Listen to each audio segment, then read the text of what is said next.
दोस्तों, अब तक की कहानी में हमने देखा कि मेलिसा अब टॉड के साथ शादी करके बच्चे पैदा करना चाहती थी, लेकिन टॉड उसे साफ मना कर देता है क्योंकि वो अभी भी एरिका से ही प्यार करता था, भले ही एरिका ने उससे ब्रेकअप ही क्यों ना कर लिया हो। जिससे गुस्सा होकर मेलिसा फिलिप को दबोच लेती है और उसे अपने साथ सुहागरात मनाने के लिए कहती है, लेकिन वो भी उसे मना कर देता है। आखिर में हार मानकर वो लुइस के पास जाती है और उसे भी सेम ऑफर देती है, लेकिन लुइस भी उसे मना कर देता है क्योंकि वो एक गे था। जिस सबसे मेलिसा का दिमाग खराब हो जाता है तो वह उन लोगों को छोड़कर वहां से चली जाती है और अपने पीछे एक गुड बाय नोट छोड़कर जाती है। दूसरी तरफ एरिका सुपरमार्केट से बहुत सारी दारू लेकर जैसे ही अपनी बिल्डिंग की लिफ्ट में घुसती है, तभी वो लिफ्ट अचानक से बंद हो जाती है और एरिका वहीं फंस जाती है। उधर फिलिप और बाकी लोग मेलिसा को पूरे शहर में ढूंढते हैं, लेकिन वो उन्हें कहीं नहीं मिलती और अब ऐसे करते करते 3 दिन बीत जाते हैं। एरिका अभी भी उस लिफ्ट में ही फंसी हुई थी और कोई भी उसे बचाने नहीं आता, क्योंकि सबको ये लग रहा था कि वो बेवड़ी दारू पीकर किसी नाली में पड़ी होगी। उधर सारी कोशिशों के बाद भी जब वो लिफ्ट नहीं खुलती, तब एरिका अपनी बंदूक बाहर निकालती है और धाएं धाएं करके गोलियां चलाने लगती है, जिन गोलियों की आवाज को बाहर बाकी के लोग भी सुन लेते हैं। लेकिन इससे पहले कि वो लोग बिल्डिंग के अंदर जाते, तभी मेलिसा वहां पर आ जाती है और क्योंकि उसके पास भी बंदूक थी तो उन लोगों को लगता है कि शायद यही गोलियां चला रही होगी। उधर एक गोली लिफ्ट से टकराकर सीधा एरिका के पैर पर लगती है, जिससे उसका बहुत सारा खून बहने लगता है, जिसे देखकर एरिका सोचती है कि अब वो यहाँ पर ज्यादा दिनों तक तो जिंदा नहीं रह पाएगी, इसलिए ऐसे तड़प तड़प कर मरने से अच्छा है कि वो एक ही झटके में खुद को खत्म कर ले। जिसके बाद वो बची हुई आखिरी गोली को अपनी बंदूक में लोड करती है और खुद को शूट कर लेती है। तभी सीन कट होता है और हमें तब का समय दिखाया जाता है जब ये वायरस इस धरती पर नहीं फैला था। हम एक ऑक्शन पार्टी में पैमेला नाम की एक महिला को देखते हैं जो उस पार्टी को होस्ट कर रही थी, पर तभी अचानक से एक आदमी के मुंह से खून निकलने लगता है और वो नीचे गिर जाता है, जो देखकर किसी को कुछ समझ नहीं आ रहा था कि इस आदमी को आखिर क्या हुआ है। फिर अगले दिन जब पैमेला अपने हस्बैंड बेंजामिन के साथ ब्रेकफास्ट कर रही थी, तभी न्यूज में बताया जाता है कि पैंडेमिक की वजह से पूरे शहर को बंद किया जा रहा है, जो सुनकर पैमेला कहती है कि लोग इतनी छोटी छोटी बातों पर कितना ओवर रिएक्ट करते हैं, इनको बस थोड़ा सा जुकाम ही तो हुआ है और इन लोगों की ऐसे फट रही है जैसे कोई महामारी फैल गई हो। इसके बाद वो अपने कुत्ते के साथ बाहर जाती है तो देखती है कि सड़कों पर सभी लोगों ने मास्क लगा रखे हैं, जिनको देखकर पैमेला काफी घबरा जाती है और घर आकर अपने पति से कहती है कि लोग सच में पागल हो चुके हैं, सिर्फ जुकाम के लिए इतनी नौटंकी कौन करता है। जिस पर बेंजामिन कहता है कि तुम जिस जुकाम की बात कर रही हो ना, उसकी वजह से हमारी मेड आज मर चुकी है। पैमेला कहती है कि फिर गवर्नमेंट इस जुकाम की वैक्सीन क्यों नहीं बना रही। आगे जब वो दोनों टीवी देखते हैं तब उन्हें पता चलता है कि देश के प्रेसिडेंट भी मारे जा चुके हैं, जिसके बाद धीरे धीरे करके इनका पूरा शहर खाली हो जाता है, लोग सड़कों से गायब हो जाते हैं और सभी सुपरमार्केट वीरान हो जाते हैं। लेकिन पैमेला, जिसे शॉपिंग करने का बहुत शौक था, वो डस्टबिन की पन्नी लपेटकर ग्रोसरी का सामान लेने स्टोर पहुंच जाती है, जहां वो अपनी एक सहेली वेरोनिका को देखती है जो उसी की तरह वहां पर ग्रोसरी लेने आई थी। पैमेला उससे उसका हालचाल पूछती है और कहती है कि इस वायरस से बचने का कोई तरीका नहीं है क्या, जिस पर वेरोनिका उसे एक बंकर के बारे में बताती है जहां पर वो अपने पति के साथ रहने जाने वाली थी। फिर अगली सुबह जब पैमेला सोकर उठती है तो देखती है कि उसका पति उसके साथ में नहीं था। पैमेला उसे पूरे घर में ढूंढती है और पाती है कि उसके पति ने अपने आप को एक कमरे में बंद कर लिया है, क्योंकि अब वो भी इस वायरस से इन्फेक्ट हो चुका था। तभी बेंजामिन पैमेला को वहां से जाने के लिए कहता है, जिस पर पैमेला कहती है कि मैं तुम्हें छोड़कर कहां जाऊंगी। बेंजामिन कहता है कि वो सब मुझे नहीं पता, बस तुम यहाँ से चली जाओ। जिसके बाद वो दोनों आखिरी बार एक दूसरे को गुड बाय बोलते हैं और पैमेला खुद को अच्छे से कवर करके सीधा अपनी दोस्त वेरोनिका के घर पहुंच जाती है। लेकिन वहां जाकर वो देखती है कि वायरस की वजह से वेरोनिका भी मारी जा चुकी थी। तभी पैमेला को उसके कमरे में से एक फाइल मिलती है जिसमें उस बंकर का पता लिखा हुआ था, जिसके बारे में वेरोनिका ने उसे सुपरमार्केट में बताया था। जिसके बाद पैमेला अपने कुत्ते के साथ उस बंकर की तरफ निकल जाती है, जहां पहुंचकर वो देखती है कि इस बंकर में सभी तरह की सुख सुविधाएं थीं, यहां तक कि वहां बहुत सारे हथियार भी रखे हुए थे। तभी उसे वहां पर एक बड़ी सी एलईडी दिखाई देती है जो एक ड्रोन से जुड़ी हुई थी, जिसकी मदद से पैमेला पूरे शहर पर नजर रखने लगती है। खैर, अब ऐसे ही टाइम पास करते करते 2 साल बीत जाते हैं और फिर एक दिन पैमेला उस बंकर से बाहर निकलने का फैसला करती है, पर तभी उसका कुत्ता भी उसे छोड़कर चला जाता है, क्योंकि वो पैमेला के साथ रह रहकर परेशान हो चुका था, जिस वजह से पैमेला पूरी तरह अकेली पड़ जाती है। ऐसे ही एक दिन जब वो टाइम पास करने के लिए ड्रोन उड़ा रही थी, तभी उसे एरिका दिखाई देती है जो बाहर बैठी दारू पी रही थी। लेकिन इससे पहले कि पैमेला उसे कोई सिग्नल दे पाती, उस ड्रोन की बैटरी डाउन हो जाती है और वो वापस से अपने चार्जिंग स्टेशन की तरफ जाने लगता है। जिसके बाद पैमेला उसे फटाफट चार्ज करके वापस उसी आइलैंड की तरफ ले जाती है और देखती है कि टॉड, गैल, एरिका और कैरल उस ड्रोन की तरफ बोर्ड दिखाते हुए कहते हैं कि हमसे डरने की जरूरत नहीं है, हम अच्छे लोग हैं। लेकिन तभी मेलिसा वहाँ पर आकर उस ड्रोन को उड़ा देती है, जो देखकर पैमेला को बहुत दुख होता है। लेकिन अब उसे ये तो पता चल चुका था कि कुछ लोग अभी भी जिंदा हैं और वो सेफ्टी के लिए सूट या मास्क कुछ नहीं पहन रहे, मतलब कि वायरस अब खत्म हो चुका है। इसलिए अब वो पूरे 3 साल बाद उस बंकर से बाहर आती है और फिलिप और उसकी गैंग से मिलने के लिए उस आइलैंड की तरफ निकल जाती है। जिसके बाद कहानी वापस से प्रेजेंट में आती है। यहाँ पर लुइस अभी भी उस प्लेन को उड़ाने की प्रैक्टिस कर रहा था।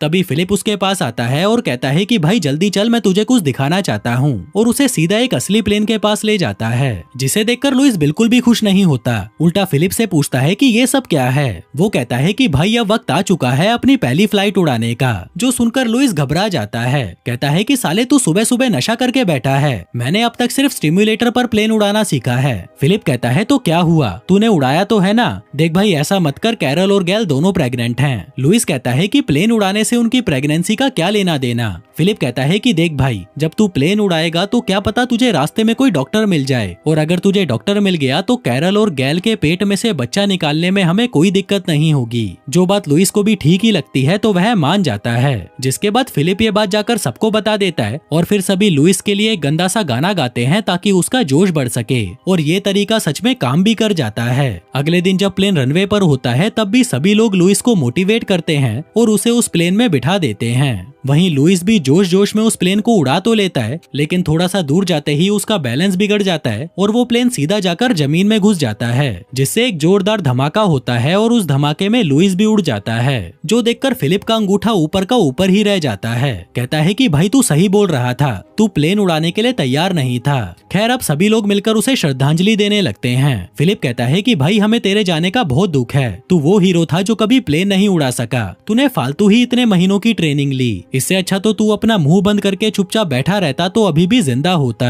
लेकिन जब इससे भी फिलिप का मन नहीं भरता तो वह सोचता है कि क्यों ना लुइस की याद में एक रॉक शो रखा जाए, जिसके लिए वो बहुत सारी लाइट्स और स्पीकर लेकर आता है। जिस सबको जोड़कर वो जैसे ही बिजली चालू करता है तो वो लिफ्ट भी चालू हो जाती है जिसमें एरिका फंसी हुई थी और वो अभी तक जिंदा थी। फिर वो किसी तरह से लिफ्ट से बाहर निकलती है और सीढ़ियों से बिल्डिंग के अंदर चली जाती है, जहाँ पर उसे फिलिप मिलता है जो उससे कहता है कि देखो देखो कौन आया है, हमें तो लग रहा था कि तू दारू पीकर किसी नाले में पड़ी होगी। जो कहकर वो अपना कूड़ा फेंकने बाहर चला जाता है। फिर एरिका लॉन्ज में आती है जहाँ कैरल और गैल उसे देखती हैं तो खुशी से दौड़कर उसके पास आ जाती हैं। इतने में टॉड भी वहाँ पर आ जाता है जो कि बहुत ज्यादा गुस्से में था। कहता है कि तुम सारा दिन नशे करके बस नाली में ही पड़ी रहती हो, तुम्हें कोई मतलब नहीं है कि यहाँ पर कोई तुम्हारे लिए परेशान हो रहा है। अब एरिका उन्हें सच्चाई बताना चाहती थी पर तभी वो नीचे गिरकर बेहोश हो जाती है। कैरल चिल्लाकर कहती है कि कोई इसके लिए दारू लेकर आओ, इसे दारू की जरूरत है। जिसमें फिलिप उसके लिए दारू तो नहीं लेकर आता बल्कि समुद्र का खारा पानी ले आता है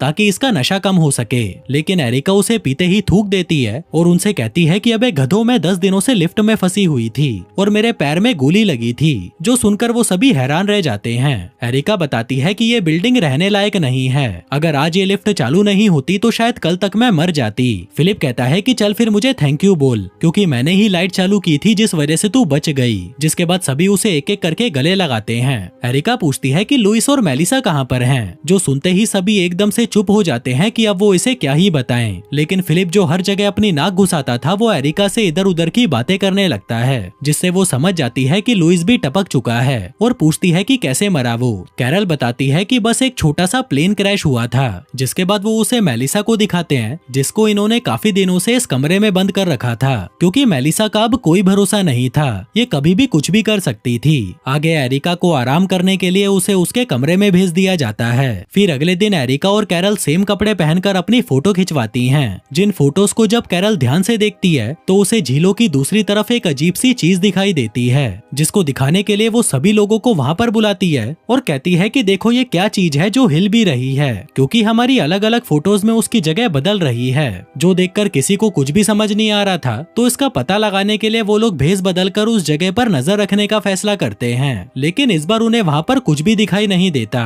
गैल कहती है कि हमारे पीछे एक वीरान घर पड़ा है, चल वहाँ जाकर देखते हैं, क्या पता हमें वहाँ पर कुछ मिल जाए। लेकिन वहाँ जाकर भी उन्हें कुछ नहीं मिलता, सिर्फ इस योद्धा वाले नकाब को छोड़कर। गैल कहती है कि इस कमरे के अंदर जो सामान पड़ा है उसे देखकर ये साफ हो जाता है कि इस नकाब को पहनने वाला कोई और नहीं एक लड़का है, और वो लड़का काफी दिनों से हम लोगों पर नजर रखे हुए है। फिलिप कहता है कि शायद वो वायरस फैलने के बाद अकेला रह गया होगा, इसीलिए मुझे लगता है कि उसे हमारी जरूरत है। जिसके बाद वो उसे बुलाने के लिए अलग अलग तरकीबें लगाने लगता है, लेकिन काफी कोशिशों के बाद भी वो लड़का बाहर नहीं आता।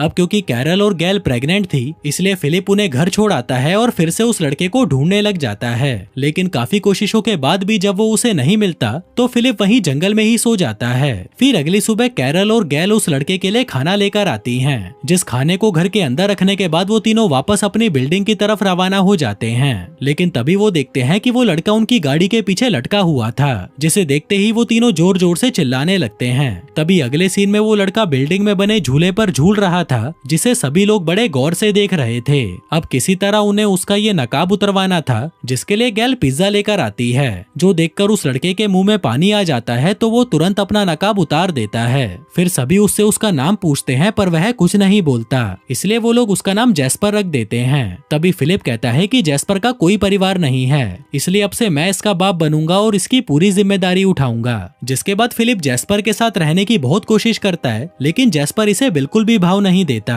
और चुपचाप एक जगह पर पड़ा रहता है। ऐसे ही एक दिन जब सभी बिल्डिंग के बाहर होते हैं, तभी उन्हें एक टूटा हुआ तारा दिखाई देता है, जो कि बहुत बड़ा और सुंदर लग रहा था। लेकिन वो कोई तारा नहीं बल्कि एक सैटेलाइट थी, जो खाली पड़े हुए घरों में जाकर गिरती है। जिसके बाद 6 महीने बीत जाते हैं। हम देखते हैं कि जैस्पर अब बोलने लगा था और गैल और कैरल के भटूरे भी पूरी तरह फूल चुके थे।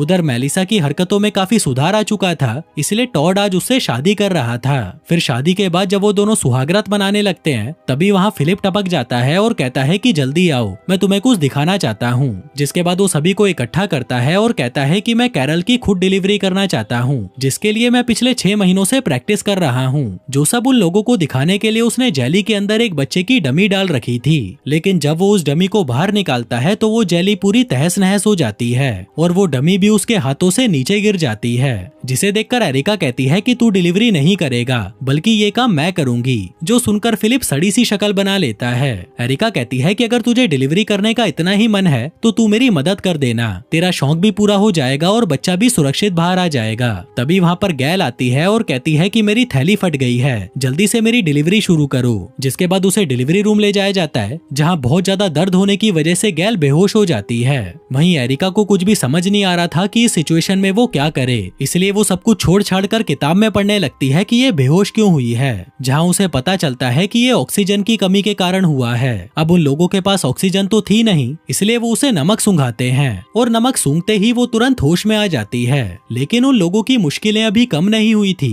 क्योंकि वो बच्चा पेट में उल्टा घूम गया था, जो एक बड़ी समस्या थी। तो सभी मिलकर एरिका की मदद करते हैं और धीरे धीरे बच्चे को घुमाने की कोशिश करते हैं। वहीं फिलिप को वहां से भगा दिया जाता है तो वह जैस्पर के साथ वाटर पार्क में मजे करने चला जाता है। लेकिन तभी उसे एक पहाड़ के पीछे बहुत तेज आग लगी हुई दिखाई देती है, जिसे देखकर वह जैस्पर को लेकर उस पहाड़ की तरफ निकल जाता है। वहीं गैल जैसे तैसे करके बच्चे को बाहर निकाल ही लेती है, जो देखकर सभी लोग बहुत खुश होते हैं क्योंकि बच्चा बिल्कुल स्वस्थ था। उधर फिलिप और जैस्पर उस आग के नजदीक पहुंचते हैं, जिसके बाहर तार की फेंसिंग लगी हुई थी और वहां पर लिखा हुआ था न्यूक्लियर पावर स्टेशन। जिसे पढ़ते ही फिलिप बुरी तरह घबरा जाता है, क्योंकि अब यहाँ पर रेडिएशन फैलने में ज्यादा वक्त नहीं बचा था। इसलिए फिलिप दौड़कर जल्दी से वापस आता है और सबको ऊपर छत पर बुलाता है। कहता है कि तुम्हें कुछ दिखाना है, और जैसे ही वो लोग उस आग को देखते हैं तो उनके होश ही उड़ जाते हैं। एरिका पूछती है कि क्या तुम्हें पक्का यकीन है कि ये न्यूक्लियर ब्लास्ट है? वो कहता है कि हाँ, मैंने अपनी आंखों से देखा था कि न्यूक्लियर पावर प्लांट में आग लगी हुई थी।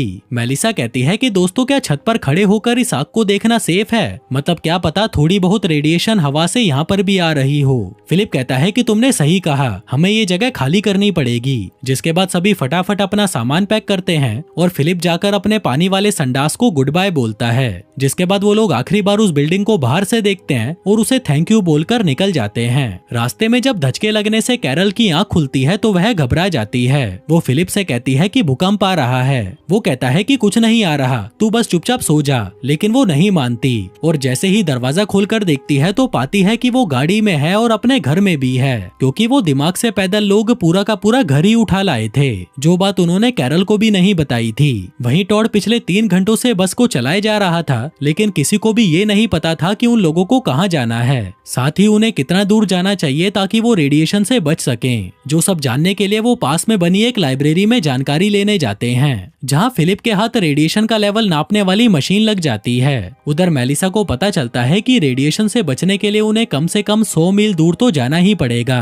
फिलिप कहता है कि हम और ज्यादा सेफ्टी के लिए 200 मील दूर चले जाएंगे। तभी कैरल पूछती है कि वो सब तो ठीक है, पर हम उस बिल्डिंग में वापस कब जा सकते हैं। एरिका कहती है कि लगभग 20,000 साल बाद, जिसके बाद भी ये पक्का नहीं है कि वहाँ पर रेडिएशन कम होगा या नहीं। टॉड कहता है कि चलो फिर कोई ऐसी जगह चलते हैं जहाँ पर कोई न्यूक्लियर पावर प्लांट ना हो। एरिका कहती है कि देश में न्यूक्लियर पावर प्लांट हर जगह पर है, इसीलिए चाहे हम कहीं भी चले जाएं हम सेफ नहीं होंगे, जो देखकर सभी लोग डर जाते हैं। तभी गैल कहती है कि देखने में तो मैक्सिको सेफ लग रहा है, शायद हमें यहीं पर जाना चाहिए। जिसके बाद वो सभी मुंह उठाकर मैक्सिको की तरफ निकल जाते हैं, लेकिन उनकी किस्मत इतनी खराब थी कि उन्हें वहां जाकर पता चलता है कि मैक्सिको की तो पहले ही बैंड बज चुकी है, क्योंकि यहाँ का पावर प्लांट पहले ही उड़ चुका था। इसलिए वो वापस लॉस एंजलिस जाने का फैसला करते हैं, लेकिन वहाँ पर भी एक खतरा था, और वो खतरा था मार्क, जो उन्हें कभी भी आकर मार सकता था। वहीं जिस घर को वो लोग अपनी बस के पीछे घसीटते हुए ले जा रहे थे, उसमें फिलिप ने जलती हुई मोमबत्ती रख दी थी, जो धचके लगने की वजह से नीचे गिर जाती है और वो घर जलने लगता है, जिस पर किसी का भी ध्यान नहीं जाता और वो लोग पूरे शहर में धुआं उड़ाते हुए घूमते रहते हैं। जिस धुएं को देखकर एक अनजान गाड़ी उनकी दिशा में आगे बढ़ने लगती है। वहीं जब तक उनको पता चलता कि घर में आग लगी है, तब तक वो पूरा घर जलकर भस्म हो चुका था। जिसके बाद वो सभी एक बड़ी सी यॉट ढूंढने लगते हैं, ताकि वो लोग उसमें बैठकर समुद्र के बीच में जा सकें, जिससे ना तो उन्हें रेडिएशन से कोई खतरा होगा और ना ही मार्क से, जिस काम में मेलिसा उन लोगों की मदद करने लगती है। जिसके बाद वो सभी एक यॉट देखकर उस पर चढ़ जाते हैं। तभी वो अनजान गाड़ी भी वहां पर पहुंच जाती है, जिसमें से एक आदमी उतरता है और उनकी तरफ बढ़ने लगता है। जो आदमी कोई और नहीं मार्क था। वो फिलिप पर अपनी बंदूक तानकर कहता है कि बेटा अब तो तू गया, जिसे देखकर वो सभी लोग डर जाते हैं। और इससे पहले कि वो गोली चलाता,